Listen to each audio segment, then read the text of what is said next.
We're like, oh, maybe we need a farm. Can you hear us okay? Space. Run around. It's like, Versus a tiny townhouse where you we go like, Sorry, did you ask me a question? That's well, okay. We just they wanted like to just go check your spend audio. more Thank you. they're in Alberta. They're on a, you know, like they're on a farm too, but like their house is just tiny and it's like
I'm your surprise host today. We just have one more minute. One more minute.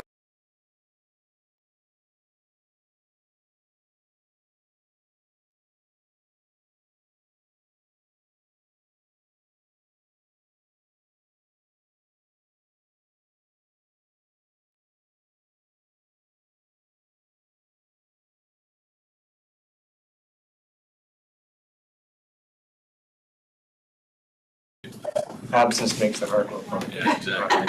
Yeah. Thank you. Okay, our timekeeper has advised me that we're ready to rock right now, so welcome here, everybody. Patricia sends her regrets. She's has a positive family matter she's dealing with, a graduation, I think, of one of her kids, so we wish her well. And so, welcome. I thought maybe what we'll do is just briefly, as I'm sort of the guest host here, maybe just introduce ourselves very quickly, just go around the table. And we've got some folks here on, how many, one on Zoom? Yeah, Lynn is on. We got one Zoomer? Okay. Hey, Lynn. Well, welcome here. Thanks for zooming in. And hopefully you can hear everything that's going on. Feel free to wave your hand or something, want to participate. Ask a question. That'd be great. So around the table, maybe introduce yourself. Go ahead, please. Yeah, I'm Alex Parkinson. I'm a lawyer at RDM Lawyers, and I represent the Downtown Municipal Association. Okay, good. Good to have. I'm Alex Mitchell with the Abbotsford Chamber of Commerce. Jared DeYoung, family has a dairy farm in Metzger Prairie. And our staff, do you want to just introduce yourselves, please? Sure. Good morning, everyone. I'm Carrie Lynn Siemens, Strategic Advisor, Indigenous Relations. And I'm Erin Desautels, I'm the Senior Energy and Climate Action Manager. And I'm Catherine Treelor, the General Manager of Innovation Strategy Intergovernmental Relations. That's a long title, isn't it? Shortest and our- department ever. Right. Back, please. I'm Katie McDonnell. I'm the City Services Clerk. And then I'm Robin Charles. I'm the Acting City Clerk. Well, great. Well, we have a good team here today. I've been asked to read a little blurb here, so here I go. Hopefully I don't fumble it.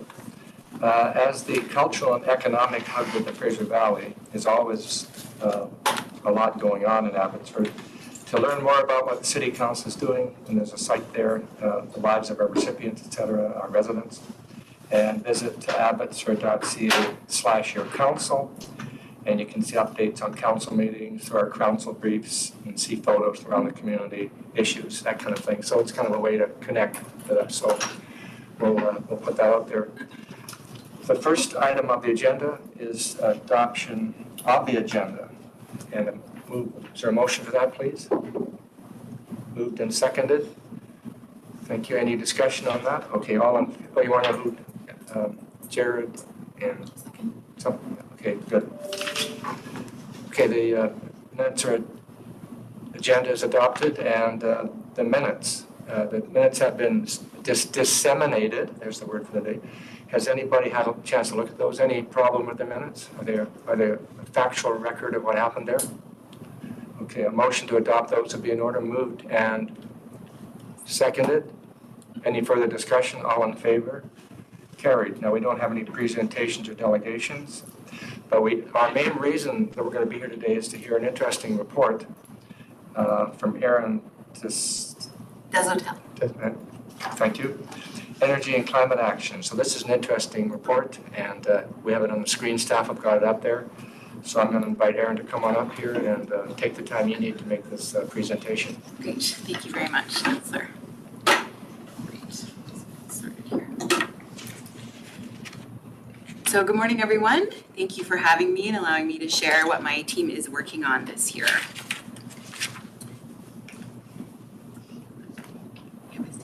Yeah, that's what it is. Sure. Who's this late arrival? The man who was obsessed with being on time. That's what gets me all Hey, fired. we just started. It's all good. Don't worry. Was it? Yeah, no Yeah. problem. Sorry, everyone. Welcome here. Haven't missed anything.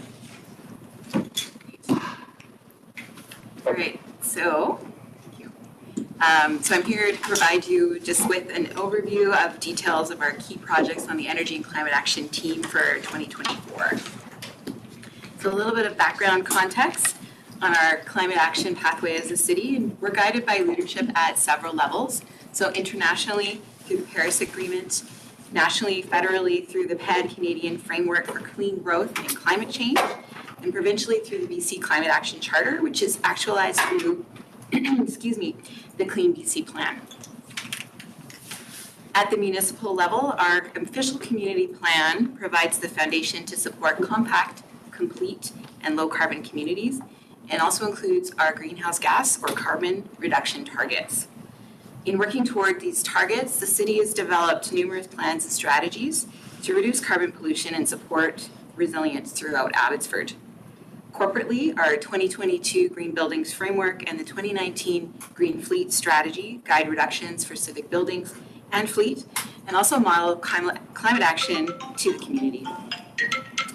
Implementation of these and other plans and strategies is ongoing and guides much of the work that the Energy and Climate Action team are advancing.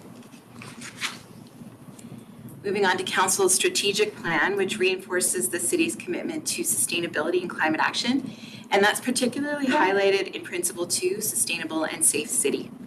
That said, goals and priority actions throughout the strategic plan provide many other linkages and opportunities to reduce carbon pollution, enhance resilience, and improve energy efficiency. So I've organized today's presentation into 5 areas that highlight some common themes in the work Energy and Climate Action is advancing. And these are resilience and adaptation, high performance buildings, strengthening plans and policies, collaboration and partnership, and finally celebrating progress. So we'll go through each of those. So starting with the theme of resilience and adaptation, the Climate Resilience Strategy is a strategic priority action under the Sustainable and Safe City principle. This high-level strategy intends to support the city's role in responding to the increasing climate impacts felt throughout the community. This includes longer and more intense wildfire seasons, extreme heat events, and atmospheric rivers. As well, the implications of the new Emergency and Disaster Management Act, commonly known as EDMA, that came into effect in late 2023 will also be considered so that the strategy will dovetail with future city emergency management planning as new regulations are released by the province in the coming years. Strong staff guidance will support the project throughout the development process, and using a low carbon resilience lens will allow the city to look for opportunities to integrate both carbon pollution reduction while also preparing for the impacts of climate change. And this approach is new, but represents a best practice in local government climate action planning. Just go into some key approaches that staff are proposing as a project gets started, including that we acknowledge and celebrate the good work completed and currently underway under the banner of climate resilience. The project will also leverage this project and build on what's been accomplished through city plans and strategies, including the Abbotsford Extreme Weather Response Plan, Know Your Hazards Guide, and long-term flood mitigation strategy, among others. The project timeline will include 4 phases, with initial background research and key findings currently underway. Once this stage is completed, a consultant will be engaged to help us explore options, with tasks including internal and external engagement and a climate risk assessment to identify hazards to the city, and ultimately outline a strategic approach to supporting community resilience. A draft strategy will then be developed, and staff will bring this to council to confirm it aligns with the city's interests and priorities before being finalized in early 2025. Moving into the theme of high performance buildings, there's quite a lot of work going on here, and I'll start with a civic facility. So Energy and Climate Action staff are advancing the ARC Heat Recovery and Optimization, or HERO project. Through the HERO project, the mechanical systems of 3 areas of the rec center, including the aquatic center, ice rink, and community rec center, will be integrated to make use of a heat recovery and sharing system that will reduce carbon pollution by over 70%, and decrease annual energy use by 40%. This project also improves accessibility of the pool area through 2 improved pool lifts. This is a $10 million project, and it's supported by a federal green and inclusive community building grant for just under half of the total project cost. A diverse project team, including the city's project management office, operations, and energy and climate action staff, as well as consultants, has been convened to support it. And while this project has been in the works since 2020, it officially launched in the fall of 2023 and is currently in the design phase, and we are on schedule to be completed in Q3 of next year. Still focusing on corporate high-performance buildings, we have a few more projects as part of the implementation of the city's strategic energy management plan. Some have been completed already this year, some are underway, and some are in the planning stages. So some of these highlights include the fire hall lighting upgrade, which was just completed last month. And for just under $200,000, we completed an LED lighting upgrade of 7 of our 8 fire halls. Fire hall 6 was excluded because of replacement plans. And this will save energy across 7 of those fire halls. So another project that is underway is phase 2 of the Exhibition Park lighting project. After phase 1 buildings were completed in 2023. There's quite a few buildings there, so we're taking it in phases. Work at City Hall starts with a lighting study and then assessment and implementation of those recommendations. And we're also planning a low carbon electrification study, which will look at opportunities to electrify and improve building systems efficiency. And I'll note here that Energy and Climate Action staff work really closely with operations and facilities staff on building projects like these to help identify and prioritize opportunities for energy and low carbon improvements in line with capital planning. So moving on to the community realm, still around high performance buildings, I told you there was a lot in this area. The city continues to collaborate with partners on education and training for building and development sector.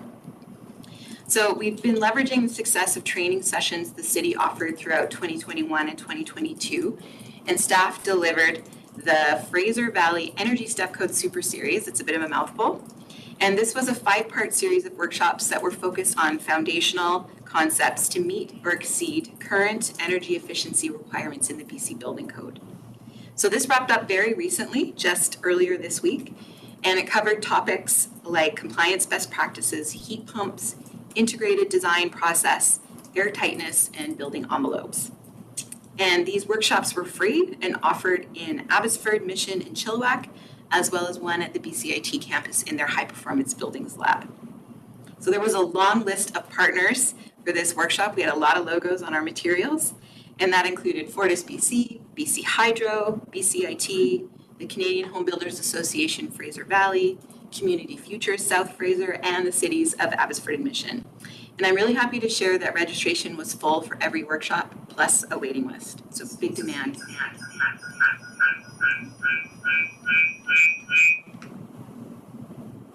So one final initiative in the community-facing high-performance building category is the city's work on its first residential retrofit program. This program intends to support residents in reducing their carbon footprint through home decarbonization and energy efficiency improvements.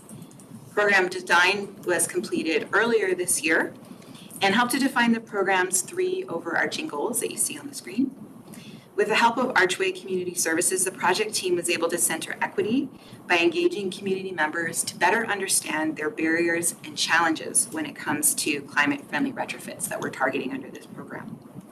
With a solid understanding now of program delivery methods, staff will assess possible approaches that will maximize program impacts before providing pilot program options to council.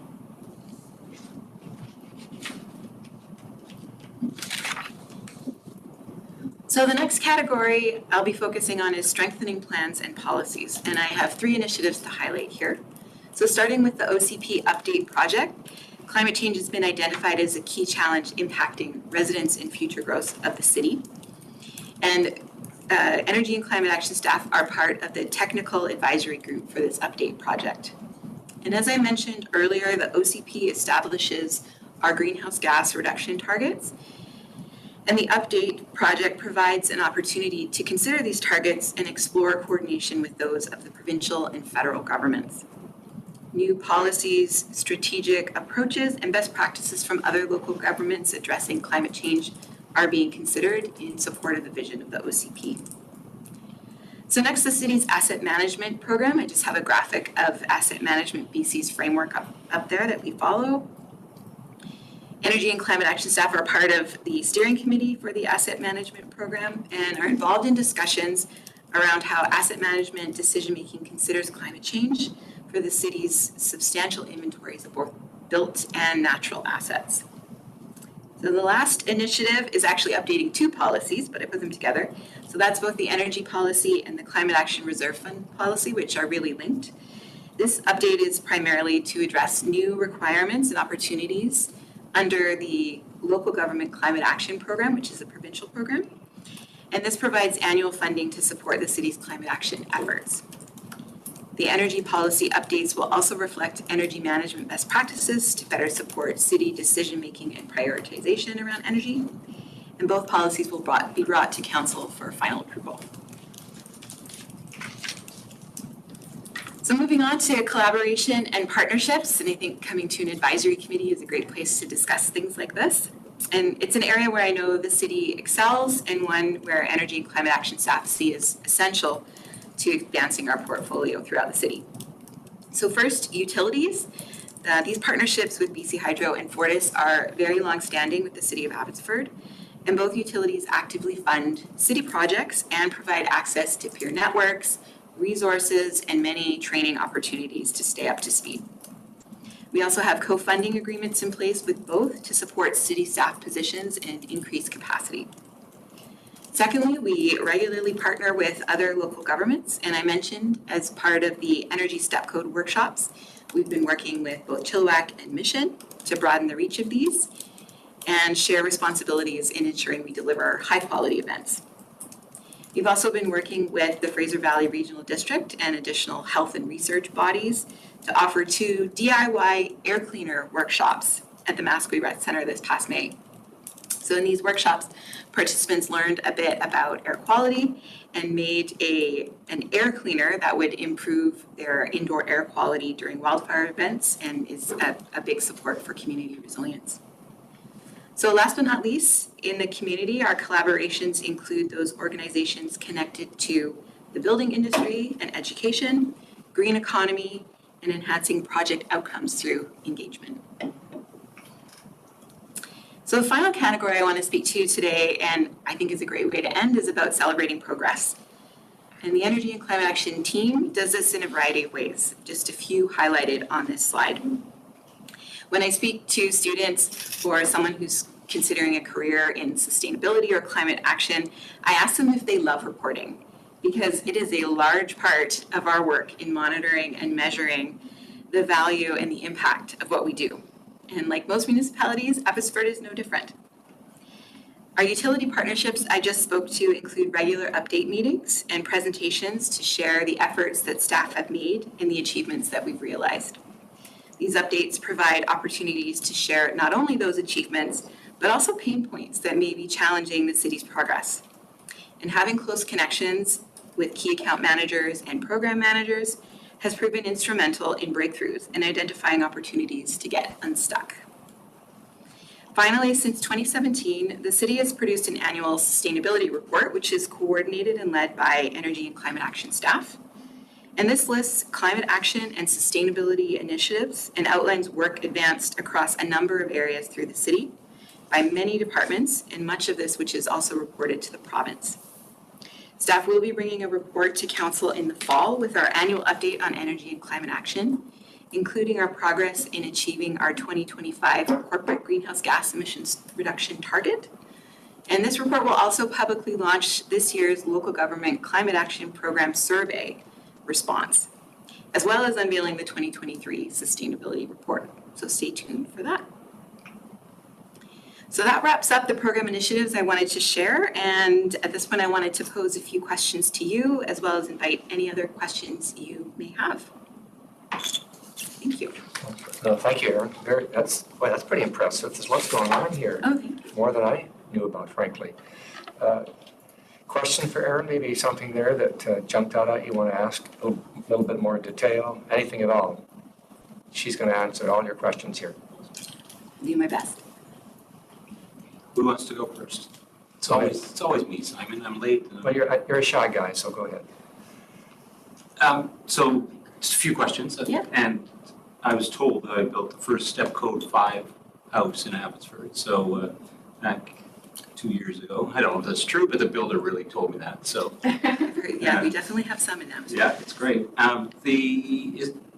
From a funding point of view, because this is going to take staff time, and you know how hiring staff is not the easiest thing in the world at the moment for any of us, including you, I would imagine. What is the percentage of the funding that's coming from outside the taxpayer for the staff, et cetera? Do we know that number? Like sorry, through the chair. So that like hydro, I heard you mention hydro and forest, give it some money, the province provided. Good question. Yeah, through the chair, we do every year do accounting of the rebates and incentives that we receive from our utility partners, including grants for staff funding. So we do include that in our sustainability reporting. Do we know what that percentage is roughly? Like if we have $100,000 worth of staff, how much is it? We have more than that, obviously, but that's half the staff, isn't it? How much percentage of that number is provided not by the taxpayer? Well, not by this version of the taxpayer. And maybe through the chair, I can just jump in and say that would be something that we would report out through our financial statements. If that's an interesting number for this committee, I can certainly look into it and send a follow-up email to the committee to sort of outline how that breakdown takes place in the best way we can. I think it's an important number. Yeah, just to know. I want to make sure that we're asking staff questions that staff have control over, so. Okay. Would you like to read the rest of my questions beforehand? I got an elaboration. Question, just a second here, but do you have a question down on Zoom? Lynn? I'm gonna let Don finish, if that's okay, and then we'll get you right away. Hold on there, please. Yeah. That's fine. I don't know where to direct this question now after that. How many staff are the Energy and Climate Action staff number now? Through the chair, Chair. yeah, I can share that my team consists of 3 staff members, one that's currently vacant. So we look at both community and corporate opportunities to support energy and climate action. The federal not supporting the post-climate flooding, et cetera, concerns me about any of their other support that they have promised and not come through with. So that's why I was asking the question about the funding and where it might be coming from. Because to get that kick in the head at such a late time hurt all of us as taxpayers. And now we're spending even more money with expectations of federal money. I think it's a bit concerning. It's such an important subject, and it's not. I just think that we need to keep a really sharp pencil in that department. Have any comment on that? Through the chair, I agree. Okay. You don't have Important. to. Yeah. It's important. Maybe I could just quickly comment, sorry. That was a Oh, little Mr. bit- Mayor, hello. That was a specific funding application. Agreed. We have other funding opportunities. For instance, this afternoon, I'll be doing a ribbon cutting at at a housing project that is part of the Housing Accelerator Fund, which was a $25.3 million opportunity that came up. So we are still keeping all of our relationships as best we can. That was a specific issue. Some of the other grant opportunities, we're still seeing some successes, but the criteria is a little different on those. So long-term flood mitigation, that's a partnership that we actually have with the province in making that application. So that's a little bit of a different political issue that we're dealing with. So I don't think it's jeopardized any of our other funding opportunities. Having said that, Highway 1 and things like that are oftentimes led by the province, but some of this is administered through CMHC, through FCM, those types of things. So we've still got some money coming in on those fronts. But not on the climate action side, because that would be a climate. That's all, I was just narrowing it down. Maybe through the chair, the application that you're referring to, Don, for the flood mitigation was done through the Disaster Financial Assistance Fund, which is a very specific fund addressing Disaster. right, disaster, not necessarily the area that Aaron works in and was reporting on, so different parcels for us as the city. I can see how it looks it's all the same at the end of the day in the community, so. But for us, it's managed in a very different area of our engineering team. Don't like it when politics gets involved. Yeah, right. Any further? No, thank you, Chair. Okay, thank you. Now, on Zoom, is it Lynn? It is, Lynn Atchison. Please, I know you would like to ask something. Please proceed. That's okay. I wanted to ask about the scope of what we're doing in relation to the technologies that are out in terms of nuclear energy, for example, and how that's much more effective in terms of square footage versus solar panels, or things like plasma technology that's coming along for waste management. I know it's in early days, but is that within the scope of what you're doing, or is that higher in the government? Through the chair, great questions. We're constantly trying to keep up with innovations in renewable energy technology and what is the best option. Obviously, that's handled at higher levels with our utilities, but we have an amazing source of clean renewable energy through BC Hydro, and that is a large part of where our energy comes from. So yes, we do keep our eye on that, but that's often at higher levels of government that are determining what's actually available in terms of supply. Yeah, another question while I've got you on the screen here, Lynn? No, that was it. Thank you. Okay, thank you. Good question. Okay, next, yeah, Jerry. You spoke about, spoke about the residential program. Is that for anyone who owns a house in Abbotsford pretty much, or is like that? It's open to all, everyone. There's not like a specific houses that would qualify for it, or? So through the chair, so we're still looking at exactly what the program the city would offer would look like, and we would confirm that through council. But in the research that we've done, kind of the framework and the program design that we've looked at, we want to make sure that the program has the biggest impact both for our carbon reduction or greenhouse gas reduction target, but also for those who need that additional support to do those retrofits. So A lot of what we're looking at is like, what are the largest areas where we can also leverage rebates and incentives that already exist through utilities and providers, so that it's not just the city putting in funding for a program like this. So we know that we can't do everything for everyone all at once, especially through a pilot program. So we'll be looking to maximize what we can do through a pilot and then scale and build from there. And the equity piece is another part of making sure that we're making that program is accessible to those who might not have accessibility otherwise to broader programs. Is there any, like, you didn't really talk about helping other, like, with businesses in Abbotsford too, trying to make them more, or help them have access to these programs too? It's kind of, is that more, like, is that outside the scope, or is that? Through the chair, it is outside the scope of the specific program we're looking at, just because in looking at our community greenhouse gas emissions profile, we know that residences actually produce quite, I'd have to get the number for you if you're interested in it, but produce quite a bit because of the space and water heating needs for residential units. But a commercial program would be a different undertaking and certainly something that we can consider. And have another question, or? I'm good, thank you. Thank you. Yes. That was a great lead-in, because that was what I was a little bit curious about was, as you talked about collaboration, what opportunities there might be to think about collaboration with the business community.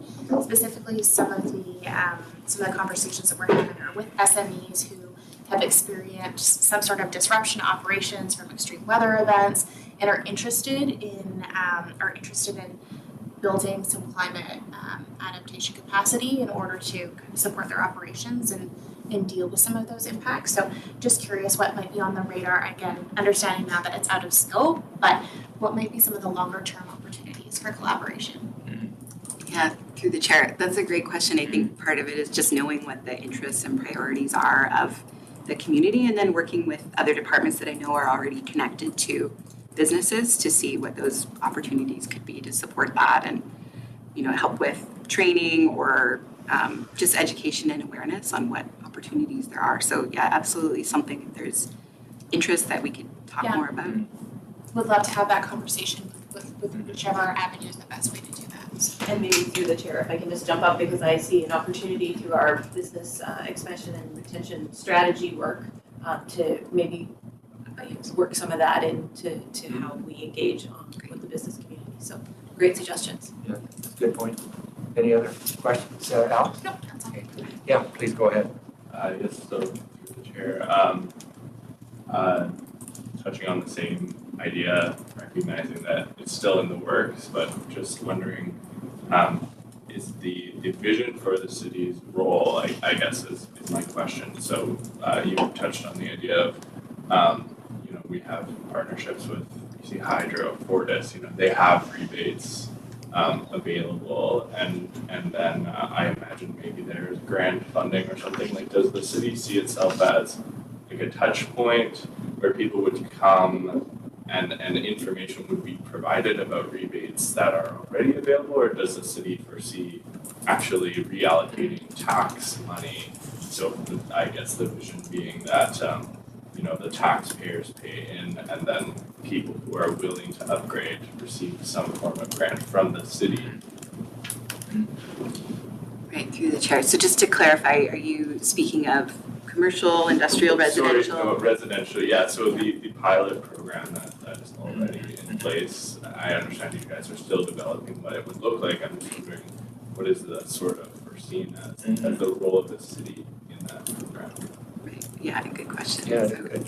Through the chair, we've been looking at what other cities do, and then also looking at what is the best for the context of the city of Abbotsford in terms of what kind of assistance we can offer.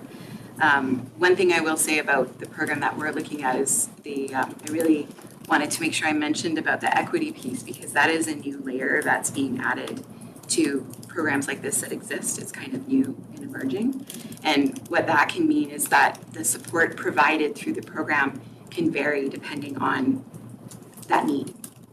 So I wouldn't want to speak out of turn at this point to say exactly what we would offer through what mechanism, but that it's coming through that equity lens of, looking at the goals that we had to make sure that it's the most impactful for those who need it most. So the mechanisms that we have looked at are definitely education and outreach and making it known about what is actually out there for anyone to access, and then examining where does the city need to provide additional resources and supports for others that need that same ability to access those programs. So I know it's not an exact answer, but it's definitely still emerging about what is the best allocation of resources. Do you have another question? Perhaps. Well, I was just gonna maybe comment. Mayor, go ahead. On that particular, thank you, sir. The city, basically, local government operates on 8 cents of every tax dollar. And so having a grant program or an incentive program from the city in that regard for some of this would probably be outside of our purview and outside of our ability, quite frankly. We have had things, I think there was toilet rebates, washer rebates, things in the past that had, and I think they're dealt with our water conservation issues. So things that we actually have control over, we try and incentivize through various programs in the past. And I think some of those have been renewed and we've sort of adjusted that. I think the role for the city at this point would be, like staff have said, I think the educational component. Grant opportunities through other levels of government that have that ability to fund that. But I think we have to stay very focused and we can get outside of our lane, just like a whole host of things that we go down those rabbit holes and there's no end to how much we would have to increase property taxes. So we're trying to be very mindful of that. So I hope that gives you a little bit better context of it. That would be outside of our, quite frankly, our realm. So, Yes, I think. Go ahead. Thank you, Mr. Chair. Makes sense. I think a worry was the idea that the program might be funded. Yeah, granted that the city of Abbotsford basically does not have access to the parking income of larger cities, and so property taxes being really the only way to. A good question, good comments. Do you have another question at all? Okay, thank you. So, Don? just on a follow-on to this, so you would become like an energy concierge, right? But we come to you as the people going, I just need to do something, but there's such a mess out there. Mm-hmm. We come to your team, and your team will say, oh, you're going to want to do this, this, and this. Here are the 7 things that are available. Well, they were available yesterday. They might not be there today. And then you become a resource for the taxpayer. And I think that's a brilliant approach. The clearinghouse, like you said. Yeah, like the concierge, like you just go, I have a question, here's the deal. Okay. And you can do a lot of that through web design too, quite easily. Great. Do you want to comment on that? Or? I'll just say that it's something that we've examined. Certainly, there's examples out there, so we're definitely considering that. Good questions. Anybody on Zoom that would like to, I see all 3 of you up there, welcome here. Yeah, do you have a question for our guest today, Aaron? Anybody?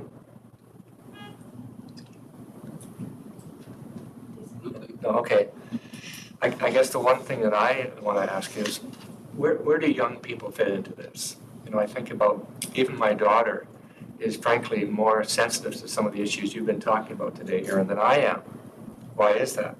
And how do we mobilize our young people, the next generation, to adopt what we would like to do as kind of mature residents, if you will, of this community? And how are you planning to market or promote or design materials that will be identified and adopted by our young people today for the next generation? That's my question. Yes, through the chair, certainly, with council direction, having, increasing that awareness and engaging more with youth is definitely something that we could consider. And maybe through the chair, I can just say we have a really excellent program with City Studio through UFE where we can engage students that are actually actively involved in responding to green initiatives and environmental considerations. One of the things that we do each year is there's an environmental leadership program through UFE And that class comes and spends a day with the city. The city manager provides an introduction to the students about the city and the initiatives that we have on the go. And then they have a follow-up session with Aaron's team on what we're doing. So we do engage with students at that level already, but there's always more we can do, so. That's excellent. I know when I was, as those years I taught at UFE, some of my students, you know, they entered the discourse, they were really excited about some of the things you've been talking about.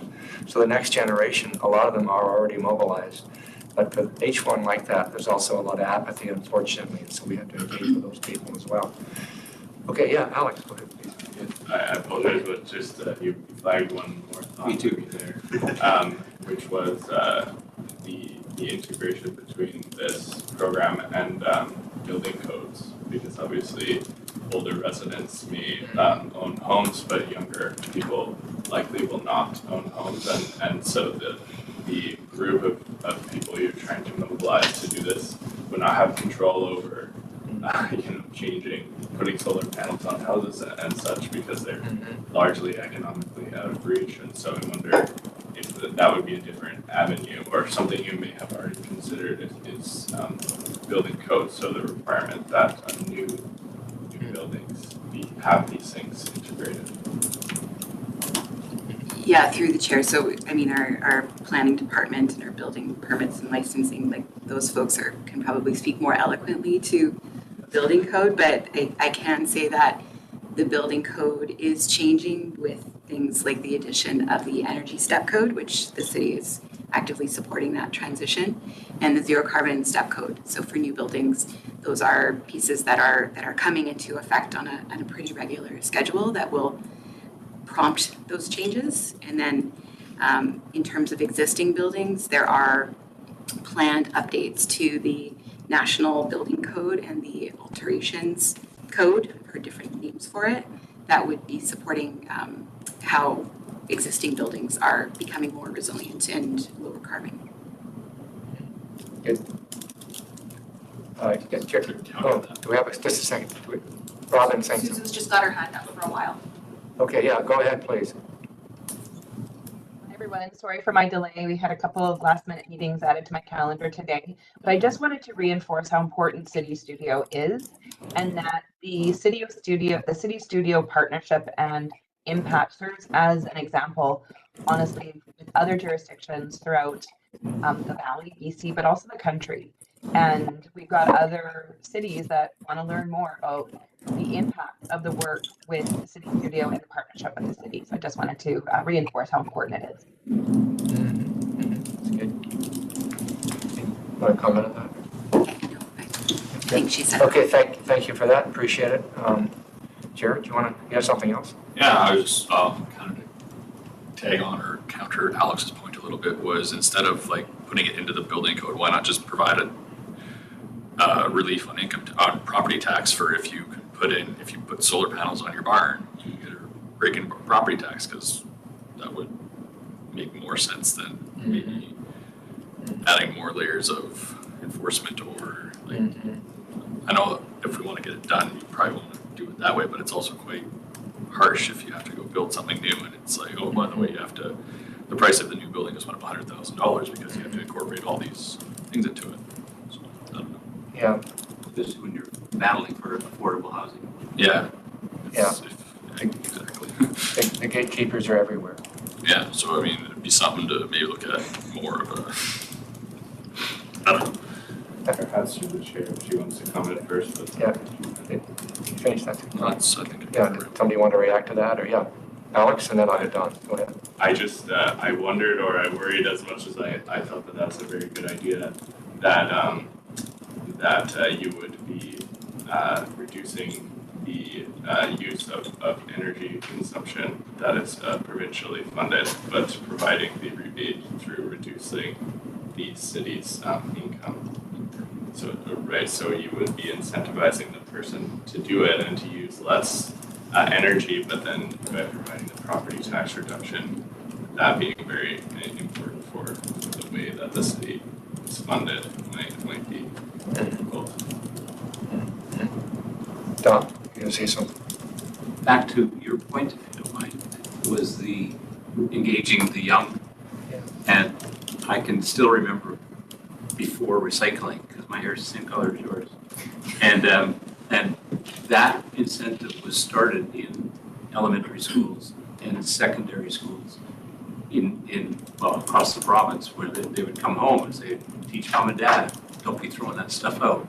And it took a few years, but now it is everywhere, right? We're all recycling, so maybe it's working with the school board to be able to provide, like at that age, provide some sort of knowledge base or fun field trip. I don't know, maybe a fun field trip to City Hall, Peter, but where the young people also start to say, "Oh, Mom, they've got these programs where we can save energy in our house," and now I don't have young kids anymore, so it's okay for me. But some of the parents that do might not like that incentive, but it really pervasively changed how we recycle and do our garbage, etc.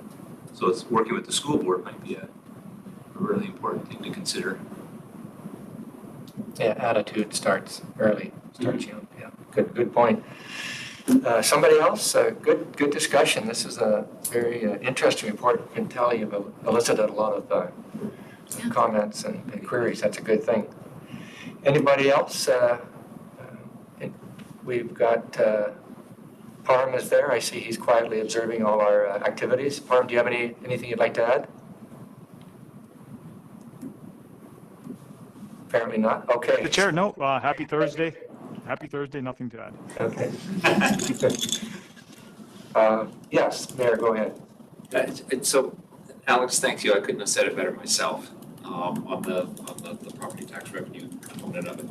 I think there is an economic benefit, and so speaking to what incentives are for commercial businesses. When we can, I know in my business, when we can change how we heat, when we can change how we light things, there is a significant cost savings, and so that's a great incentive. But that's generally done through the utilities companies, and you see it in our bottom line. The other thing, we can only do so much as a city other than the educational component and working with other partnerships. When we are, Ms. Traylor is always looking at grant opportunities that are coming through. She's our intergovernmental relations. So our staff are always hearing of grant opportunities through FCM, UBCM. The challenge with some of those is they're usually just a 2 or 3 year project. But sometimes they can be good at piloting things, and then hopefully the private sector takes ownership of it and takes off with it. So there's always those types of opportunities. We're always looking for those types of incentives. But we always, again, want to be really cognizant of the fact that we've got limited resources, and we do use some of the gas tax, community works, and those types of things to build more efficient roads, use more efficient lighting, all of those things that we have some control over.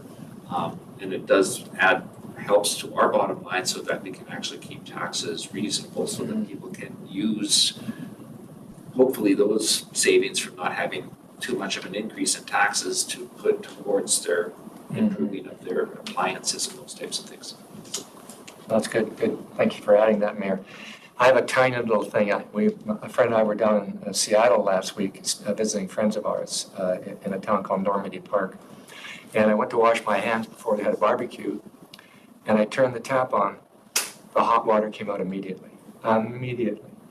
Fast forward to our house, and my wife and I have up on the east side. It's 3 levels.